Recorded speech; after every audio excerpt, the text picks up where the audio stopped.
Hey guys, today's video is an updated version on my previous video on how to ask yes or no questions in Tamil.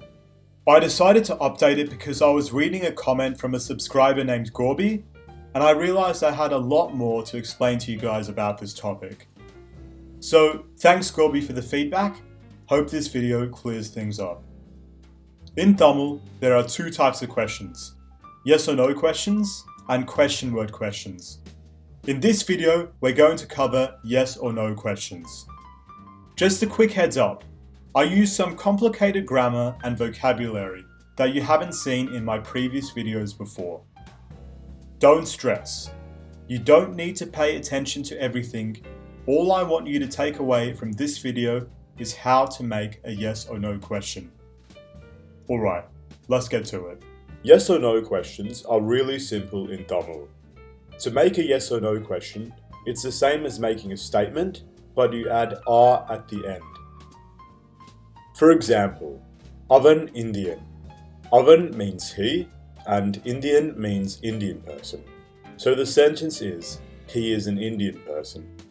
But if you wanted to say, is he an Indian person, all you have to do is add "are" at the end, so it becomes Avan Indiana. Another example, a bit more complicated but just relax. Ningal palhalaikalagathukku poveergal.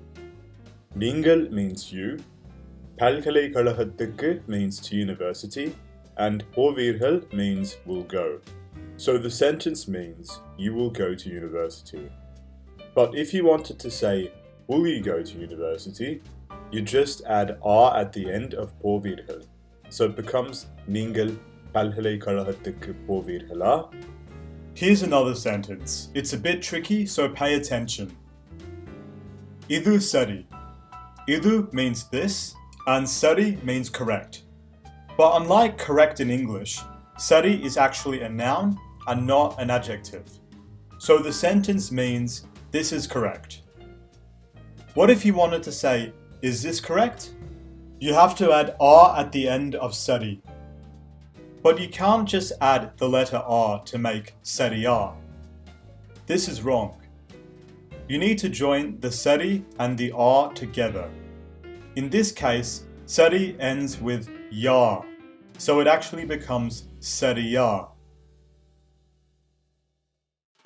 There's a handy flowchart to decide how to join R onto the end of a word. If a word ends in a consonant and has a consonant plus short vowel plus consonant structure, double the final consonant and add the R sound. For example, pal becomes palla and kan becomes kanna. If a word ends in a consonant and has any other structure, just add the R sound to the end of that consonant.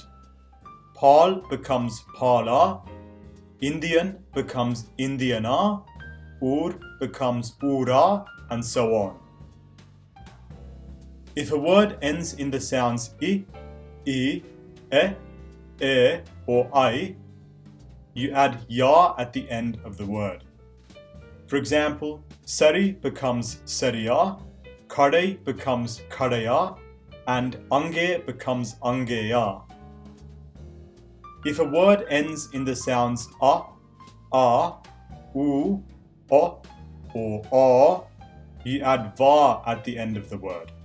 For example, pu becomes puva and amma becomes ammava. If a word ends in the sound u and has a consonant plus short vowel plus consonant plus short vowel structure, add va. For example, teru becomes teruva and pasu becomes pasuva. Finally, if a word ends in the sound u and has any other structure, drop the U sound and add an A sound. For example, Idu becomes Ida and Partu becomes Parta. Thanks for watching guys, hope that helped. If you haven't already, check out the other video in this two-part Questions in Tamil series where I teach you about the question words. If you liked this video, please make sure to smash that like button, comment and subscribe, and I'll see you next time.